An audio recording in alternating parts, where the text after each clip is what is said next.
We bid you welcome, enter freely and of your own will.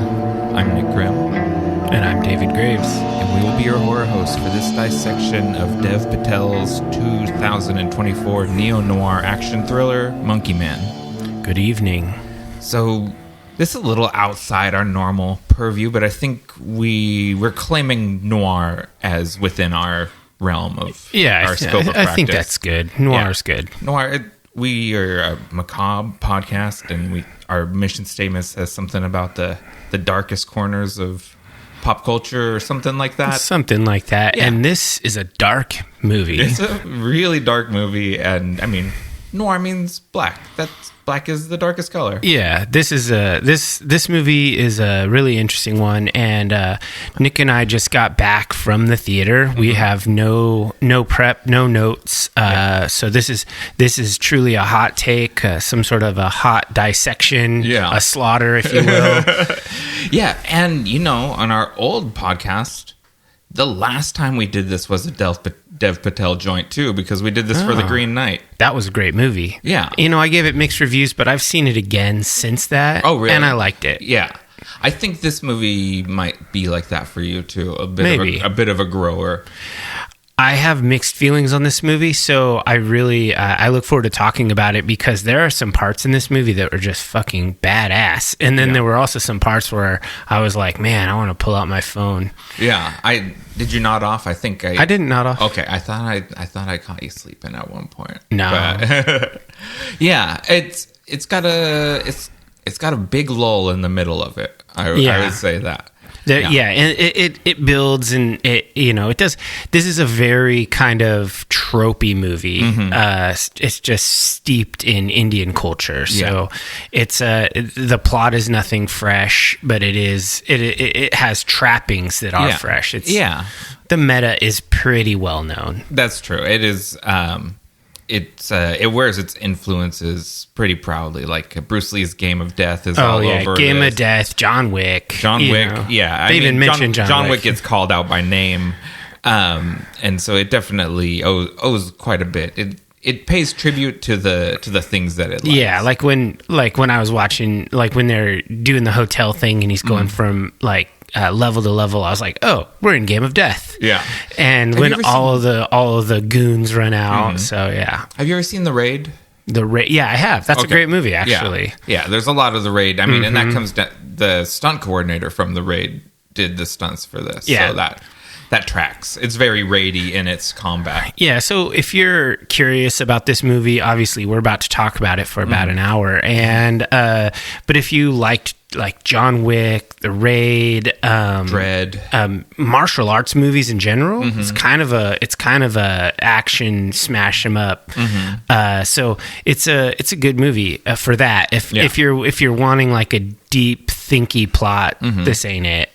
Now, it is a pretty simple revenge story. It does have, we'll talk more about this in a bit. It's got some serious political themes. Oh, heavily. It has a lot to say about the state of politics in India, which I'm certainly no expert on. But oh no, but a lot of it has. It has allusions to here as well, like people wearing religion as a mask and using it to rally blue collar workers, even though they themselves are in no way blue collar. It's really interesting, and they're the ones who suffer the most from the policies of the politicians they're supporting. Yeah, it has a lot of like shades of American politics, but it has shades of every politics. Unfortunately, those politics are universal. Yeah, when I teach the Russian Revolution each year, it's always I'm trying to show students like, hey, yeah, this is just like here. It's nothing different, and it's the same. History is a cycle, and this movie really shows that. Yeah, it's pretty cool. So before we talk too much about it, let's just go ahead and get into our dark tidings. Let's roll for initiative. I got a 17. I got 19. I'm just barely out ahead of you. Oh, nice. We got some interesting news. Where we here? Deadline was reporting Legendary Pictures has optioned the book Nuclear War, a Scenario by Annie Jacobson. for a film adaptation, with Denis Villeneuve attached to direct. Oh, snap. Isn't he busy for a while? Well, that was a piece of the news here, is that tacked into this was the news that Dune Messiah has gone into active pre-production. So this will happen after? This will happen after. I think this is the carrot to get him to do another Dune movie right away. Okay. They're like, if you give us one more Dune and finish your trilogy, we've got this waiting for you. Because he had said he wanted to do something else. But I think Warner Brothers wants to get some more of that sweet Dune money. And so they're like, get back to Arrakis and make us another film. Yeah, the spice must flow. Exactly. So they're like, okay, we'll buy this book for you to adapt after you give us one more Dune. Yeah, I haven't read the book, so I'm curious. Not familiar at all, but I thought it was just pertinent to the Dune stuff. For sure. So let's talk about Boomer Juggalos. Boomer Juggalos? Kiss. Oh, yeah. This, fair. That's a fair Yeah, I'm just this isn't super relevant to our demo, but I found it to be interesting because it's a trend in music, and music is something we like. They agreed. Kiss has sold its entire catalog to Pop House. They're the company they're a Swedish entertainment company that does brand development and all of that. Obviously their flagship property is ABBA, or is it ABBA? I don't know. And anyway, they sold Kiss sold all of their back catalog and everything for $300 million. And this is becoming a trend in music, where artists get to an age where they understand that the number of years of royalties that they have to collect are limited. But if they could get a fat payout now, let someone else collect residuals for the next 100 years or whatever. Yeah, I mean, it makes sense as an artist why you would, as someone in your 70s or whatever, why you would do this. Yeah, you can live fat the rest of your life. I think maybe if I'm their kids, I have some feelings about this. But whatever. It's their music to do with as they please. Sure, I would sell the back catalog of our podcast to retire, They're like, how much do you think it's worth? We actually pay money to host it and give it away for free. Worth dozens of dollars, maybe. No, probably not. Yeah, we have not monetized it successfully at all. Yeah, that's an interesting thing, and it's interesting with them retiring the band and making digital avatars of themselves. Yeah, they still own the rights to do to play live, to sell merch and all this. This is specifically for their publishing. So they're really just figuring on if they want to, license out their likenesses for other people to prop up and trot out.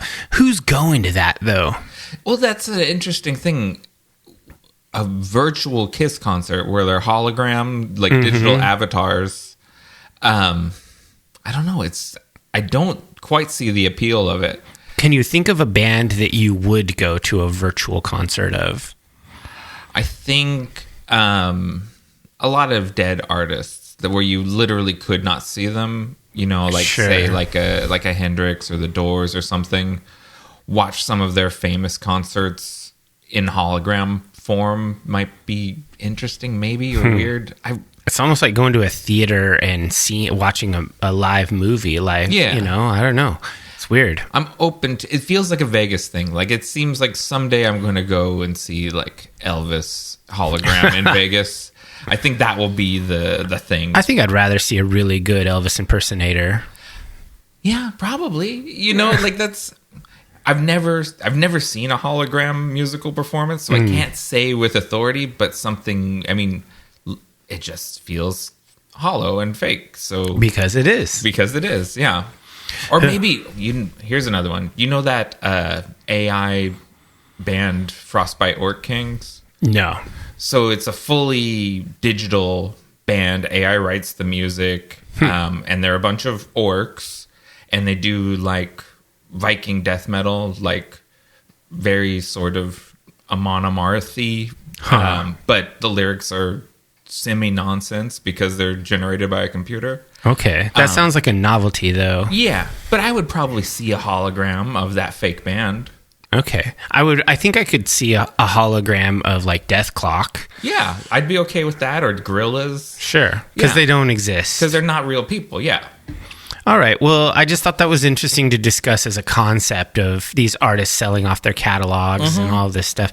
Anyway, so what else you got? My next one is we got a little more news on Maggie Gyllenhaal's The Bride. Oh. She posted on Instagram some makeup tests for Christian Bale as the Frankenstein's monster and Jessie Buckley as the Bride of Frankenstein. Ooh.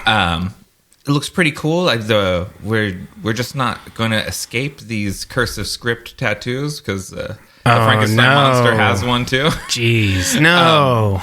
It's so dated. It's weird. It's going to be a thing of these times, I think, when we look at these movies and we'll be like, everyone had cursive tattoos for some reason. Yeah, so like I have a a somewhat 90s-ish tattoo with a knot-work bracelet. That's super 90s-ish. And within the last several years, lots and lots of people have been getting Roman numeral dates. That's a real. I'm not going to call it a basic tattoo. I'm going to call it a common tattoo. Yeah, of the times, and it's okay if you're proud of it. Like I obviously am not going to have my dated tattoo covered up. Yeah, but these cursive face tattoos really date a movie. So this is not. It's not on his face. Oh God, his face thank you. Is proper Frankenstein. It doesn't say like young thug or something like that. It says he has a tattoo on his chest that says hope. Okay. Which is the thing that I found weird about it, because we got a little more information about the movie. It's a reimagining of The Bride of Frankenstein. And it is set in 1930s Chicago, and the monster comes to Dr. Euphronius,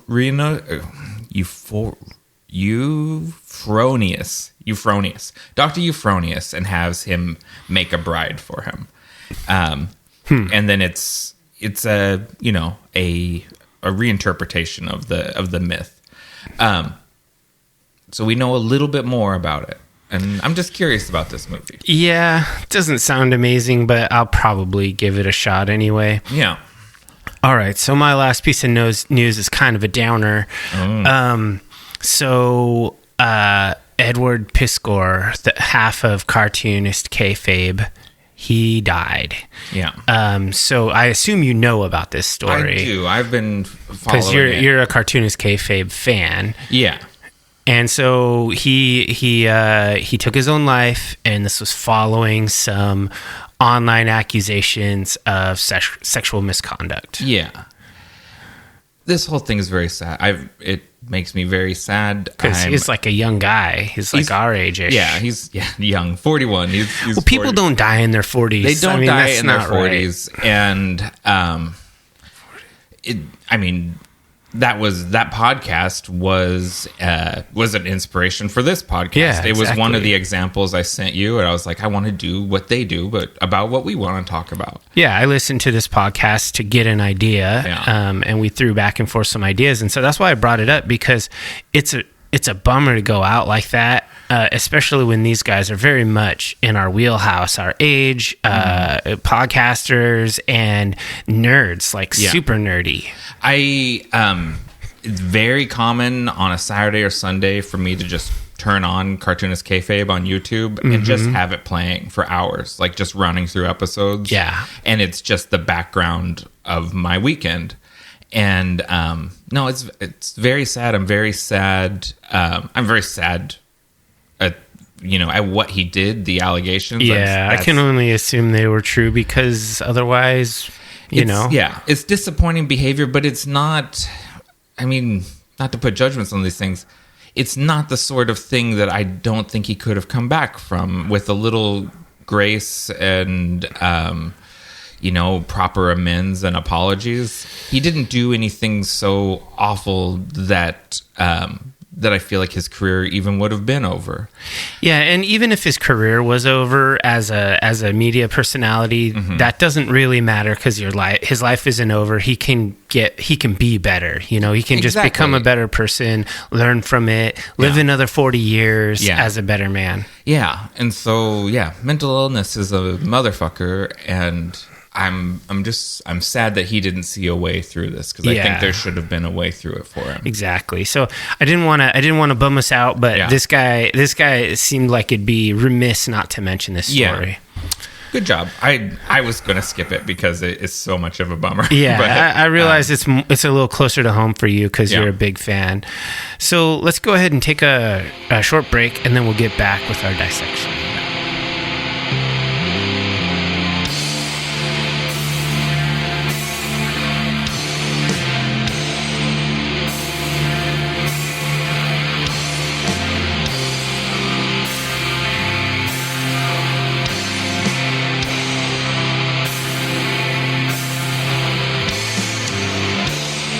A young man from rural India comes to the city and works his way up from the criminal underworld to the corrupt elites at the top of society on a bloody path of revenge. Yeah, it's just about that simple. Yeah. I mean, first thing with the storytelling here, this kid he's from a rural village that gets bulldozed to make room for a religious compound, which is really a sweatshop slave factory. Yeah, where he doesn't have employees, he has devotees. Yeah, so they're not even really paid. They're just obligated to work because they joined the cult. Exactly. It's very grim. It's a very grim thing. Its story is written by Dev Patel, Paul Anguilla, and John Coley, and directed by Dev Patel. Yeah, this is really just the Dev Patel show. He, written, directed, executive produced, etc., etc. It's a hell of an opening, first film. You know what I mean? It's very strong, very good visual sense. It's very stylish. He hired good people to work with him. Yeah, and that's a whole interesting story. They were going to film in Mumbai, and they had that all scouted out. And then COVID happened, and they lost all their locations, and they ended up relocating the shoot to an island in Indonesia where they could quarantine their whole crew, 500 people. Jeez. And everyone lived together in one hotel and made themselves into a bubble, a filmmaking bubble, and just sort of took over this island and filmed this movie. Wow. So it's actually been a few years that this has been in the, Yeah, this was all filmed height of COVID. Crazy. I mean, that really puts a little stamp on it, and it's interesting because there's definitely city scenes in here. So there's a lot of changing of locations and stuff. So I guess they had the whole island to work with. So that's cool. Yeah, and I imagine some of the drone shots of cityscapes. That's probably establishing shots from Mumbai. Probably. I don't know the architecture well enough to say for sure, but yeah, so definitely anything where we're on the ground of people that was in Indonesia. All right. Yeah, this thing was definitely dealing with a lot of themes of corruption, religious, brainwashing, intolerance. So much strife is happening in this movie. Yeah, the sectarian divides in the country, treatment of women, both cisgendered and transgendered women. The destruction and corruption of Indian culture is a big theme. Where they talk a lot about tearing down temples and things like that to the city takes the land. You know what I mean? They're like, this was never your land. Yeah, in the name of preserving it, but kicking out the inhabitants and ultimately destroying these cultural institutions. Yeah. Yeah, it was interesting. And the whole thing, our hero, the kid, we never get his actual name, the monkey man. He uses the name Bobby as an obvious alias because Bobby's bleach. He gets it off the can of bleach, yeah. they tie his story to the myth of Hanuman, the monkey god. And they do that really effectively. They're always like kind of cutting back and forth between images of the god and him, and how their stories match each other. I think I saw the pictures of Hanuman from that children's book that he's read as a child way too many times. Yeah. It's like, dude, I get the illusion. I get it. You don't have to show me that page again where page. Hanuman is screaming because he's being burned. I get it. You got burned. He got burned. Burning occurred. Yeah. You thought they were a little heavy-handed. It was very heavy-handed. Went back to that well a few too many times. It did not give us any credit as viewers that we could remember anything. Yeah, because even without cutting to those, he does really well. He evokes the imagery of the story. Like there's multiple times there's things where the camera pans up and you see like either the sun or a light that is kind of like the sun through the cities, through the skyscrapers, in the same way that you see the sun through the trees in the jungle. It calls back to that image without needing to go back to the pictures from the book. Yeah, they did a good job of it. They didn't they could have cut quite a bit of time from few this. Of those. Yeah. Yeah, this movie was like 2 hours long. This could have been 90 minutes. Let's be real, because there was a lot of flashbacks. How many times did we see him and his mother happily running through the forest on that rooty path? Many times. That's true. Many times. That's the gladiator shot. That's the Maximus walking through the Elysian fields. You're right. You're not wrong. We went to that well many times. Yeah, a couple more than we needed. The flashback stuff with the Hanuman's story and then his mother, it was really, really ham-fisted. It was not used. It wasn't used like a scalpel. It was used like a bludgeon. Okay, and that's fine. I get it. They're probably not thinking that this is like a film.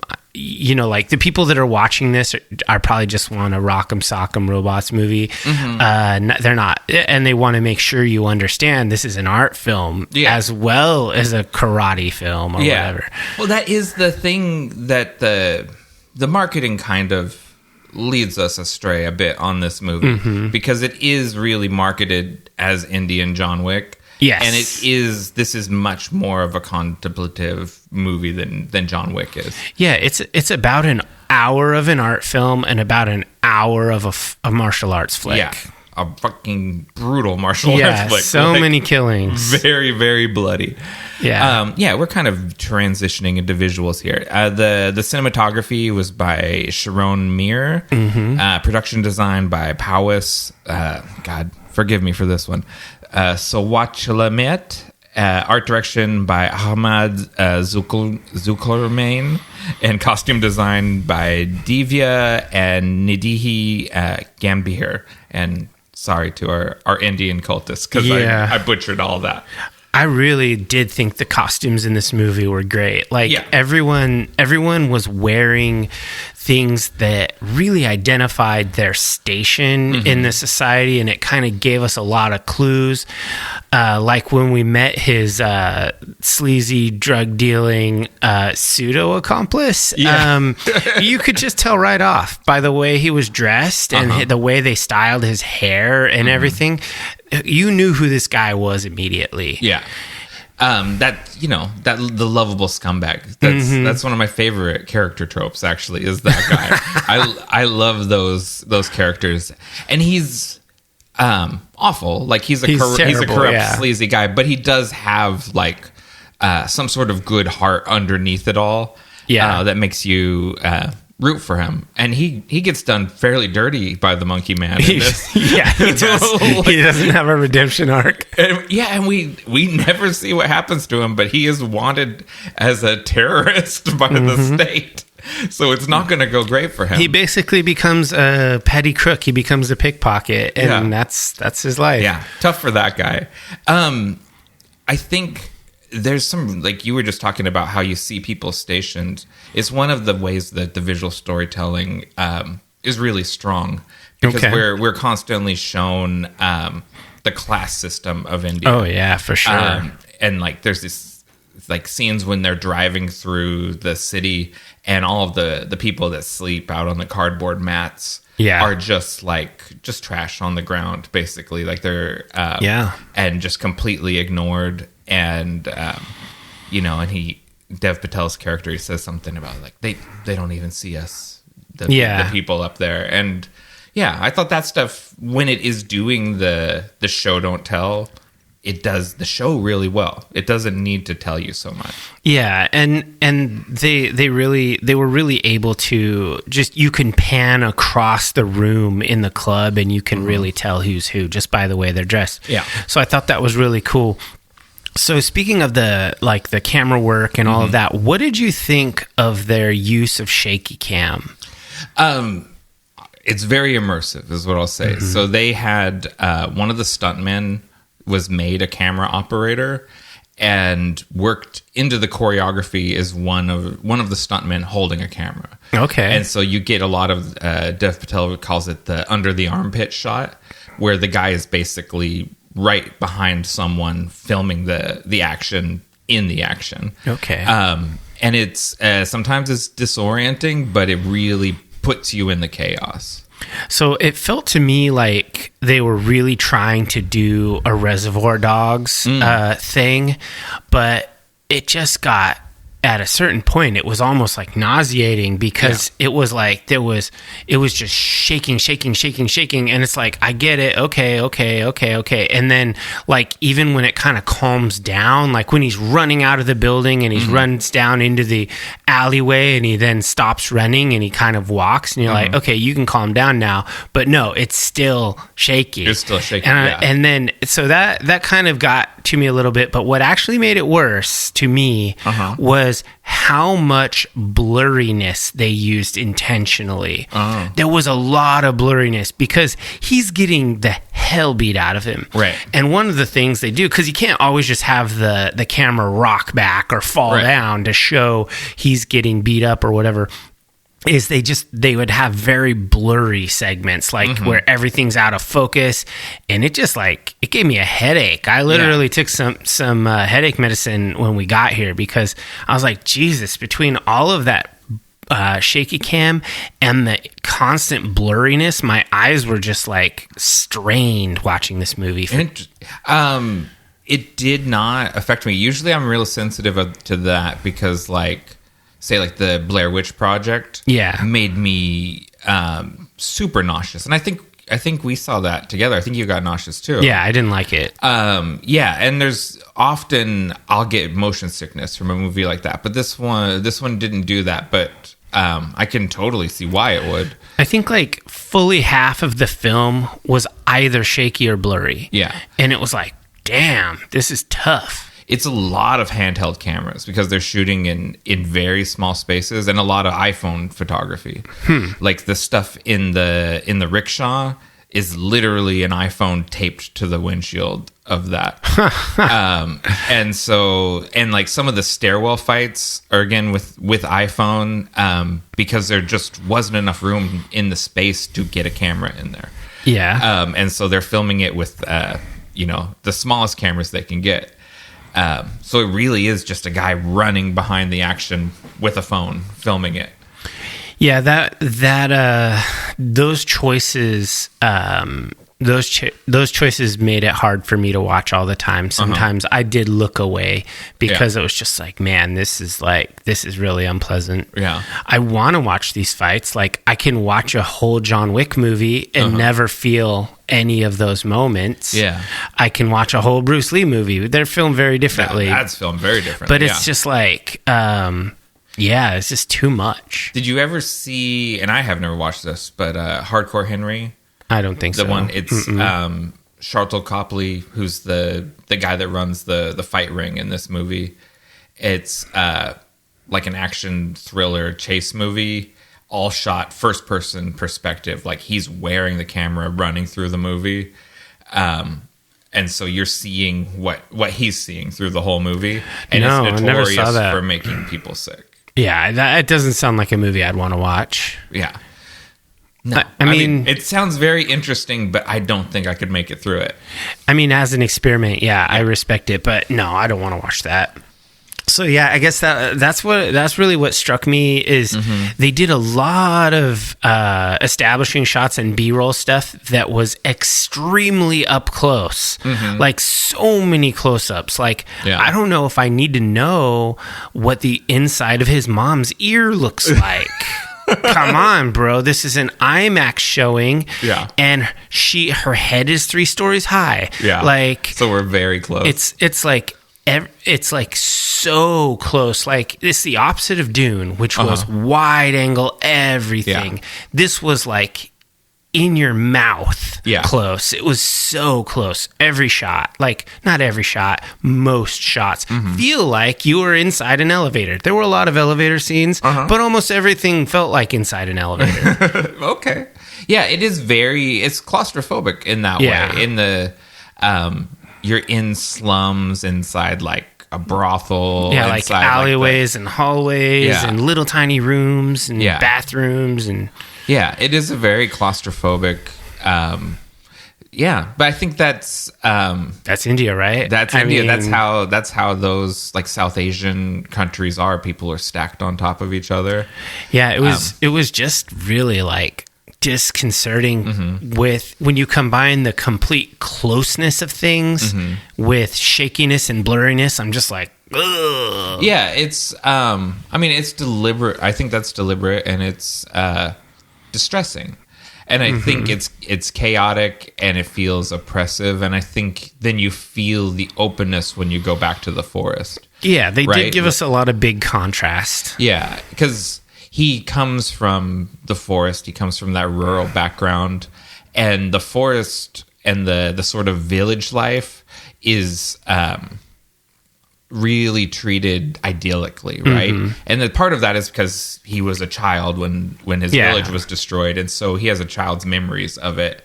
But he really remembers the forest like an Eden, right? Yeah. It's a magical, like, safe place. It's like his storybooks. Yeah, and the city is, like you said, like distressing, claustrophobic, piled on top of you. You can't escape, and gives you a headache. Yeah, it was a interesting thing. That it was all intentional. This movie, it doesn't seem like any of that was an accident, and that's fine. It's evoking these distressing feelings on purpose. So, what did you think of the audio in this movie? I like the music. I haven't. Normally I listen to the score a bunch when we're dissecting something, but I generally don't like to listen to the score before I've watched the movie, so I haven't gone deep on it the way I normally would. But I did like the music, and I like the way there's a lot of needle drops, but they're worked into the score really well, like kind of mixed into it. And so there's like contemporary Indian music and some classic rock songs and, like a nu metal deathcore kind of song during one of the big fight sequences. So there's some interesting contemporary music mixed in with the score. Yeah, I mean, some of it did feel a little ham-fisted. Again, like the use of Roxanne when he's talking about with the escort lady when he's like, I'm just like, on the nose. Yes, that one. I almost laughed when it's the you don't have to put on the red light, and it's like, oh, Captain Save-A-Ho is coming to get you, and ultimately she saves him, which is that's fitting. That's more the message of the movie is that he gets saved by the sex worker lady and a cadre of trans women, temple guardians, temple ninjas the wrong word, but they're warrior maidens, I don't know, but they come in and wreck house to save him. Pretty cool scene. I love the transgender temple guardians. I'm sure there's a proper word for it. I don't know, we're not from the culture, but they've got like their Gurkha knives and sickles and stuff and garrots, and they're eating up bodyguards. Yeah, with like blue face paint, and they're just annihilating. I mean, some of them die, so it's sort of realistic. They get stabbed. There's a lot of stabbing in this movie, and one of my favorite parts, just a micro scene that I thought was great, was in too many movies, you have that moment where the two fighters are locked together and one is holding the knife and pushing it toward the other one's face, and the other guy holds it, and then it, like, they spin out or something. Yeah. In this case, he actually slowly stabs him. I'm like, okay, it worked. Like, it never works. And then they had to turn it hammy where he lost his grip on it and finished the stab with his mouth. He's a biter, the monkey man. Oh yeah, he bit the shit out of people's faces. He bit that pimp's nose off. So many face bites. Did not get it the first time and finished off on the second bite and ripped his nose off. It's like how you imagine a monkey would do. Yeah, well, Sharlto Copley's character says that. He says, "Have you ever seen a chimpanzee rip a man's face off?" You know, like, and he's like, "Fight like a beast." And it's like, yeah, that's how. When he started really fighting like a monkey, he was savage. Yeah, that was a pretty interesting piece. And as far as talking about the audio thing, like, I feel like it was largely invisible, and the additional audio that they added for all the little things, like all the punching and kicking and shooting and stabbing, it was very action movie. It wasn't subtle at all, but that's okay. It's supposed to be kind of a cacophony. Yeah, the lead sound designer was Gregorio Gomez. It's just like the camera work. The sound is super immersive. Like you're buried in it. Yeah, it was. I felt really wrapped up in this movie, like the sound, the visuals, and everything. So, I guess we get to performances on this one. So I put these guys here in the performance category, and I wasn't really sure where to put them, but they needed calling out, and that'd be the fight choreographer is Brahmin Chab. And the stunt coordinator, Uday Nans, who was the stunt coordinator from The Raid. These guys, they were going to use the John Wick team for this when they were going to film in India. But when the production moved to Indonesia, they needed to get Indonesian guys, and these were the guys they got. Okay, well, yeah, they got really good stunt people. It was pretty badass. The fights are gonzo in this movie. I mean, I liked the John Wick half of the movie. I probably would have liked it a little better than the art house side if it were not nearly nauseating. Whereas the other side that I found to be somewhat boring and repetitive was not nauseating. Yeah, and just beautifully shot. And it was beautiful, just repetitive. Yeah. So it was like, I've seen this forest lots of times. I've seen this picture book lots of times. Like, I feel like I know your mom now. Like, we're buddies at this point. A lot of time with the mom, and it's like, okay, cool. But the action side of it, like, it was crazy cool. Like, Game of Death cool. Yeah. But it was just hard to watch. You know, and I know the children's story of Hanuman part of it, where it's, you know, his Icarus kind of part of the story, where he ate the sun because he thought it was a juicy mango, and then the gods, you know, strip him of his powers to punish him. It's like Marvel Comics Thor sort of thing. He has to become worthy before he becomes like the white monkey at the end with his big mace.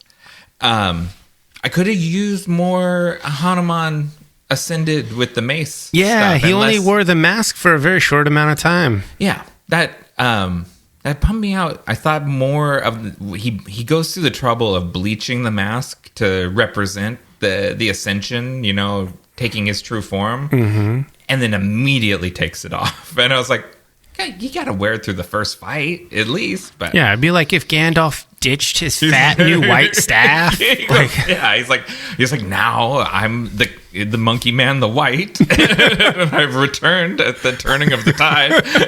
And then he's like, never mind, back to gray. Yeah. I'm me again. Yeah. So, anyways, cast. Dev Patel. It's really a movie about him. The whole thing. The kid, Bobby, Monkey Man. He was awesome. I'm a huge fan of Dev Patel. Obviously, I've drug you to 2 weird Dev Patel art movies. I think this was pretty good. Yeah. So that's okay. I've liked him all the way back to Skins. every kid on Skins has gone on to be a movie star, and they all deserve it. That's cool. That show was amazing. And Dev is awesome. It's a crime that there can be people so handsome and talented as Dev Patel. Yeah, I think it's cool that this was his own show. Like, he did everything. I think that's really cool. Yeah. I hope that he's able to leverage this and do more. I think that would be really cool. We'll see. I'm all for people like him, or him specifically, being the leading man in big budget Hollywood flicks. Yeah. But I'm also down with these like kind of homemade, self-driven things too. Yeah, Dev Patel could be James Bond. I'm fine with that. He'd be great. Who do you have next? I have Sharlto Copley. Sharlto Copley as Tiger. I thought that character was hilarious. I love him. He's got a weird career. He only does weird movies. South African actor. So was that his natural accent? It sounded like an Australian accent almost. Yeah. No, that's his natural speaking accent. Yeah, I know him. District 9 was the first thing I saw him in. And I always like him in everything. Yeah, I'd like to see him in more stuff, because he did a really great like sleazy Carnival Barker type character. Did you ever see the movie remake of the A-Team? No, I didn't. Because he plays Murdoch. Oh, okay. That's probably the most mainstream thing that I can think of that he's in. I don't know. I think maybe I did know. I don't know. Yeah, it wasn't very good. It was not a very good movie. But yeah, Sharlto Copley, he's excellent. Pito Bosch as Alfonso. That's our little guy with the missing leg, our lovable creep. Yeah. I mean, that guy was awesome. He was really badass. That character was good. I'm glad that that they didn't totally forget about him. He comes back and watches the rise of the Monkey Man at the end, when he before the climax, when he's. Yeah. I guess you would call it the end of his montage, because he has a Rocky training montage in there, and then this is the culmination of it. You know, it's a good montage. It's pretty good. With he's punching the rice bag and with the drummer man, with the drummer man, and then it gets called back. The drums come back later in the fight when he's kicking the cop's ass. Yeah, it was pretty cool. Yeah, I like that. My next, but I will say it was a little cliche. Let's just call it what it is. Yeah, the Rocky training montage. Yeah, it really was very cliche. Is even what Dev Patel calls it in interviews. My Rocky training montage. Yeah, it reminds me of like The Matrix when he goes. It's just like so many movies. It's just like But this was a very Indian version of it. You know what I mean? Like, sure, it is. Like you said, it's like a tropey. The thing that's changed is the Indian culture. Like, that's the thing that makes it different, and it's cool. Yeah, because we don't see a ton of this in the West, at least. No. Vipin Sharma as Alpha. She was the transgender priestess or temple caretaker. I don't know what the role was, but it was really good character, and the Yoda of the movie. Yeah, basically. kind of the spiritual guide. Led Dev on a spiritual journey and nursed him back to health. Yeah. After his ass kicking and getting shot by the cops. Yeah. Gave him the psychedelic. That's trip. When he drank he did the full Muad'Dib. He drank the water of life. Yeah. This is so many movies like. But when he tears his chest open and we go inside and we get the full version of his flashback, of his origin story, which we've only seen tastes of it.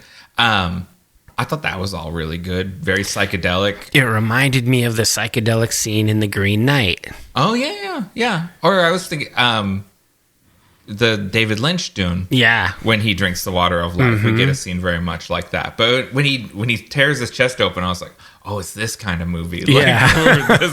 We're going to get far out now. Yeah. So, I liked Alpha. Sikandar Kher as Rana Singh, the evil cop.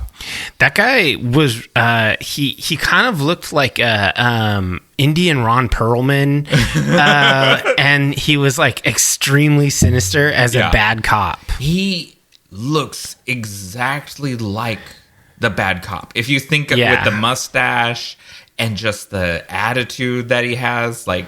And he's a good action actor. Like, his fight scenes were really good. Both their fights were really good. Yeah. The second fight, the final fight in the mirror room was really cool. I like how they did with all the reflections off the ceiling and the spinning mirrors. It was really neat. I've got more people, but are any of them... Oh, Zakir Hussain as the tabla maestro. Not a big character, but he flew in to do just like a little bit of shooting, and he had to quarantine for weeks, as you did during COVID. And you know, his drumming is a big part of the movie. So yeah, it was interesting. Like, it was obvious that they had got someone in the movie who was a legit master musician. Like, that guy was amazing at playing the hand drums. Yeah. And he'd make the drums talk to each other. He played out a whole like story of a husband and wife fighting, and the wife leaving, and the little drum, it made the wife voice, and the big drum made the husband voice. Yeah, it was. You can't really fake that. Yeah, no. You have to spend a lot of time fucking around with the drums to do that. Yeah. And that's why it was cool that he was like he was like, I wouldn't call him. I guess he was kind of like the coach in the montage, the Rocky montage. You're a bum, Rock. You know, you're always gonna be a bum. Yeah, he had the call and response with Dev, with the drum pattern, and then the punching and kicking. It was really badass. That was really cool. Anyone else you want to call out? I mean, I liked Ashwini Kalsikar as Queenie Kapoor. That was a cool character. Yeah. I thought she was very sinister as a mob middle boss. Like, yeah, she was the madam of the brothel and the top of the crime part of the organization before it moves into legitimate people who are politics and all that. Yeah, she was the top of the openly criminal part of their organization. Yeah, she did a really good performance. She was very believable when she was bossing everyone around, and the scene where Kid or Monkey Man begs for a job. That was a great scene. Yeah. Oh, that was... Yeah, she was really good. I love when she gets her wallet stolen. Yeah. And we get that, how the wallet is passed through all the pickpockets. Yeah, it's like a Rube Goldberg device of pickpockets. Yeah, so, I mean, there were a lot of good people in here, but those are the ones that were really notable to me. Yeah. Well, we're cranking on through this, so what's your personal highlight? I think... I would probably be remiss if I didn't choose the Game of Death whole climax fights. The whole fight all the way up the hotel? I think that's probably the coolest one, but if I was going to narrow that, I think probably the fight between Rana Singh and Kid in the mirror room. It was probably the coolest fight, because not just because it was an amazing fight, but because I think that Dev really did amazing acting. Like the character, like his expressions, he was obsessed with finding and fighting and killing this man, and he was like kind of freaking out. Like, it was really good acting and action. If he had just killed him the first attempt, I think he might have felt like, okay, mission accomplished, and been done with it, because he really was ready to just burn it all down to kill him at the club the first time. Yeah, he tried, he failed. Yeah.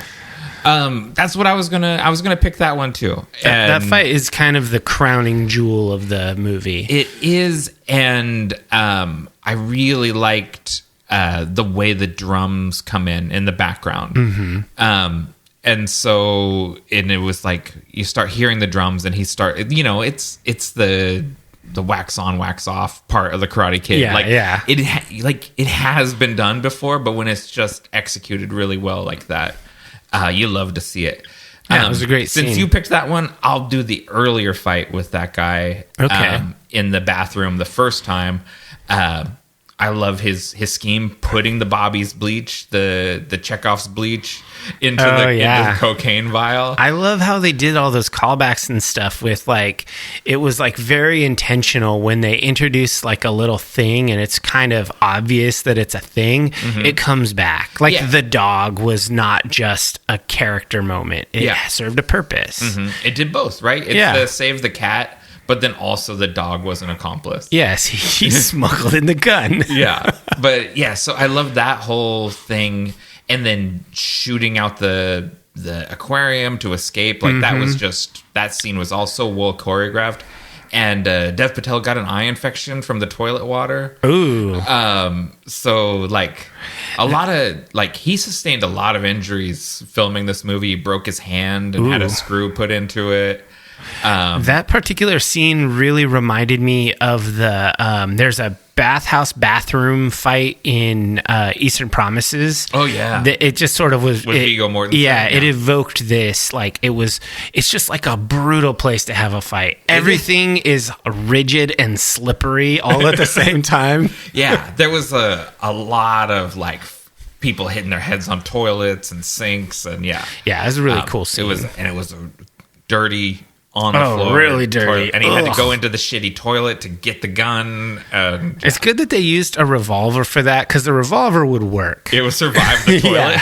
It would be fine. You could dunk a revolver and still shoot it. And he got himself, pink eye to shoot this. So he put himself on the line to make that stuff. Nice. Both of the fights with the evil cop are our picks. Interesting. I guess we really like that guy. ACAB. What worked for you?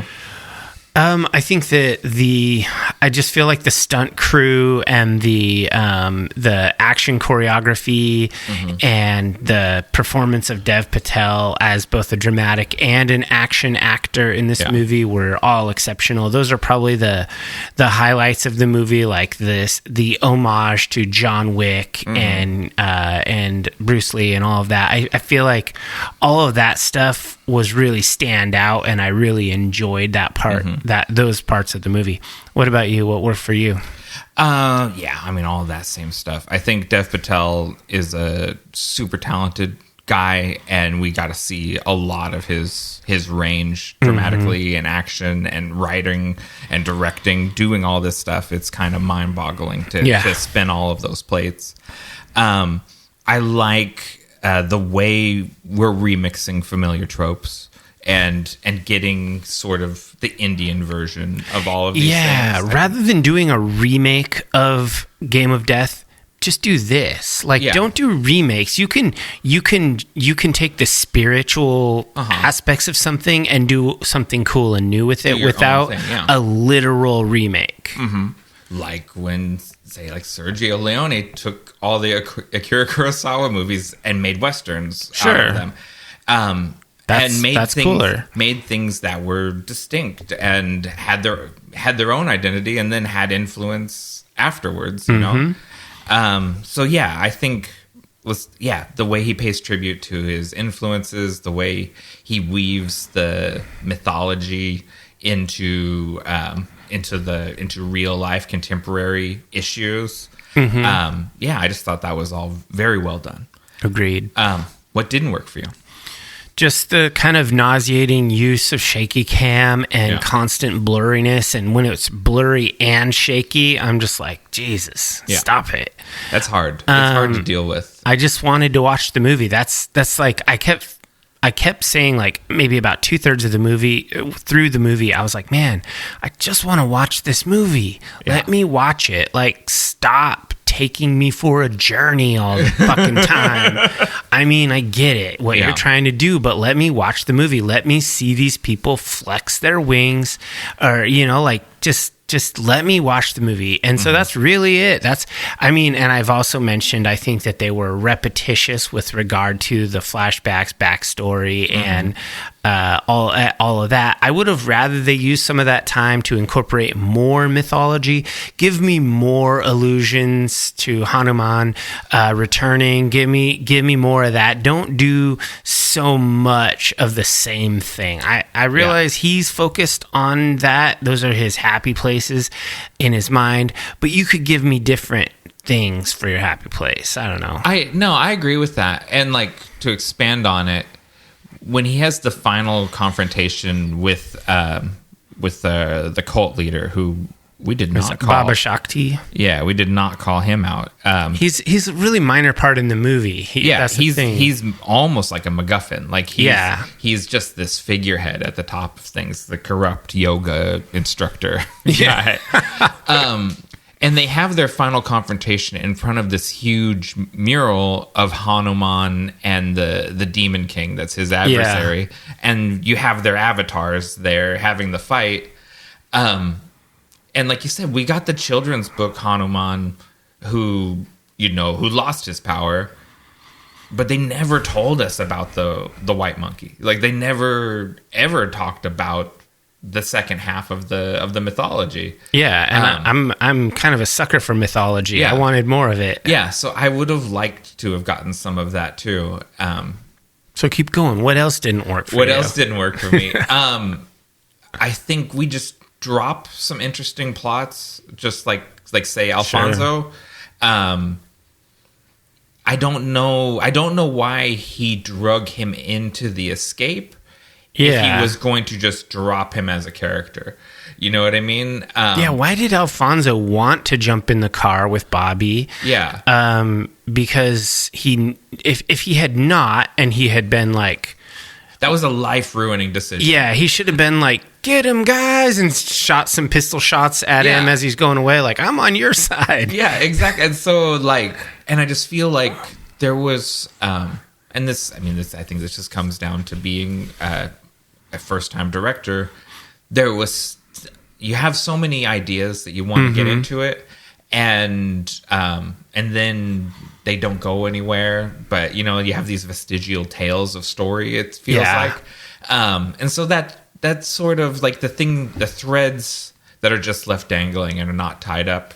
That just shows, I think, that this is someone's first movie. Yeah, I agree for sure. And I read a lot of I wouldn't say a lot. I read a few reviews of this movie because I knew I was going to have to talk about it with no prep time.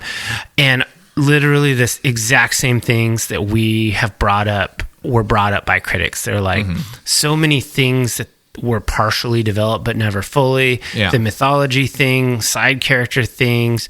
There were a couple people that called out the shaky cam stuff, but mostly it's the biggest things that people were critical of were the lack of resolution on so many side plot things. And that's I think that's just a hallmark of lack of experience. So now we're down to our final thoughts and our ratings.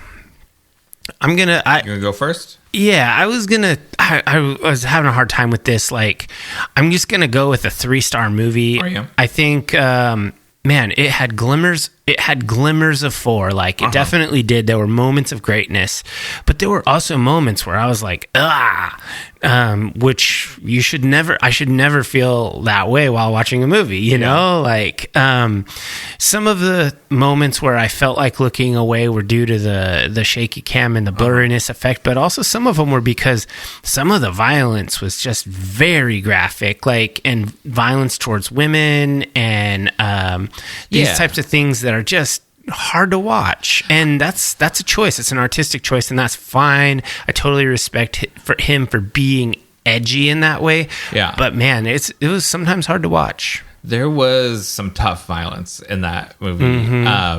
There was a couple like things where someone got caught in the neck with a fire axe. And that one kind of made me cringe a little bit. Ooh. Yeah, I am glad we didn't get a graphic rape scene in it. I was really worried as we saw the scene play out with the cop and his mother it didn't go there, and I was like, okay, I'm happy you didn't. For the cultists, basically, he's got the woman pinned against the wall, and he kind of is touching her a little bit, and it seems like it's about to go down a rape scene, but then she stabs him, and he's like, well, fuck it, and he just murders her. And so it's like, I would way rather watch a murder than a rape, and it's like, ugh, this is not, I'm not really into either of these. On the scale of violence against women, it's fucking terrible. It is awful, but I was like, because I grew up watching movies from the 70s and 80s. Yeah, where it's just that were super rapey. I was like, oh no, don't do this. I was don't in do the it. same vote. Yeah. I was like, I don't want to watch that. Yeah, and so I was.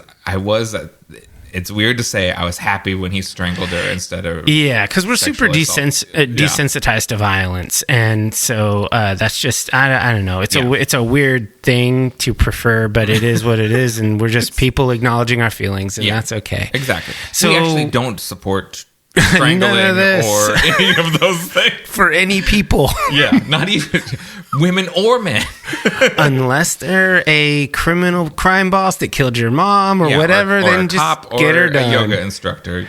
Not all cops, just the bad ones. Not all yoga instructors. Most are really nice people. Yeah, I've actually only met nice ones in my days. Usually they're very centered. Yeah, so I'm going to give it a 3-star rating. Okay, I'm strong. I'm higher on it than you. I'll go for the full 4. All right. I really enjoyed it.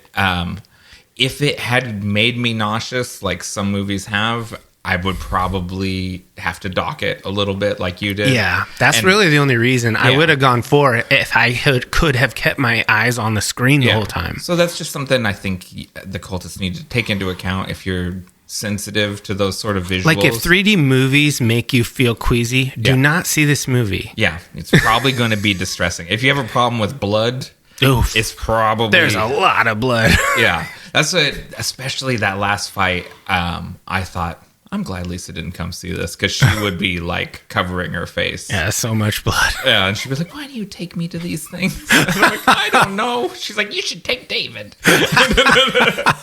She doesn't sound like Marge Simpson. Yeah, I was going to say, I love when people do impressions of their spouse, because especially if I know the spouse, because that's not at all what she sounds like. Yeah. But it is what she would say. Yeah. All right. So you're at a 4. I'm at a 4. You're at a 3. And so the critics, IMDb has it at a 7.4. Rotten Tomatoes has it as an 87. Metacritic has it at a 72. So you're a little closer to the pulse than I am, and that's okay. It's kind of a 3.75. Yeah. I think that's really where we're at. And I think that's all right. So let's take a short break, and then we'll come back with the Vault of Darkness.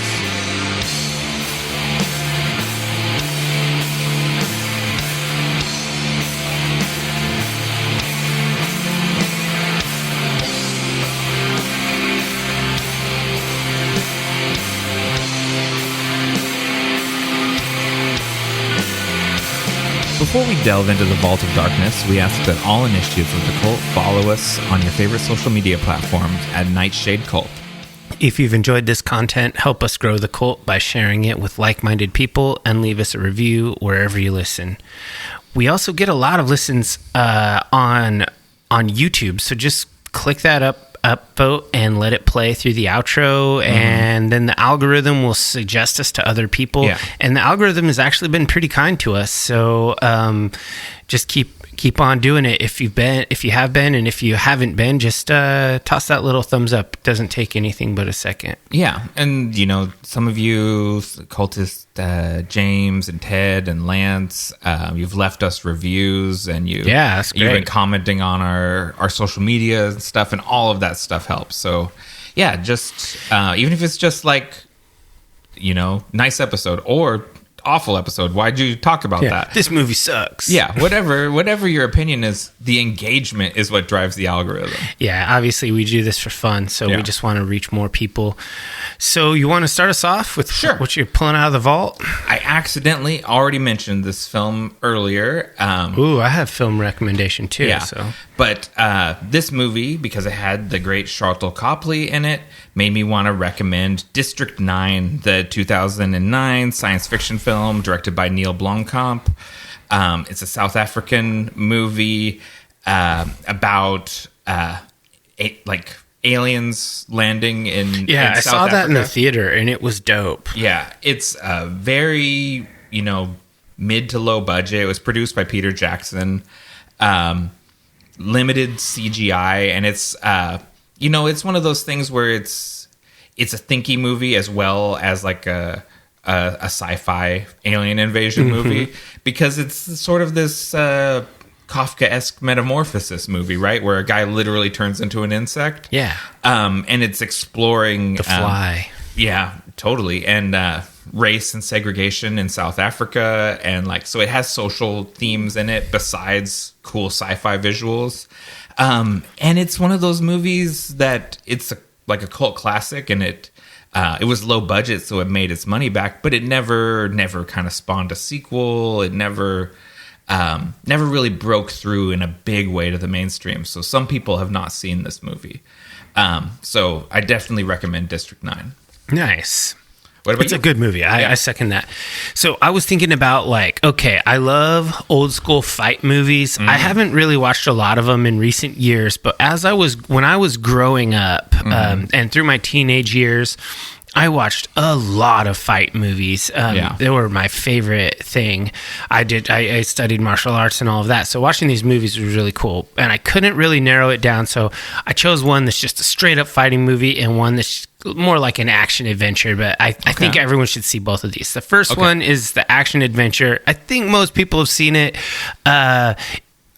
In the year 2019, America is a totalitarian state where the favorite television program is The Running Man. Oh, man. You got to watch this movie. It's so good. It's from 1987. It's a dystopian future action movie.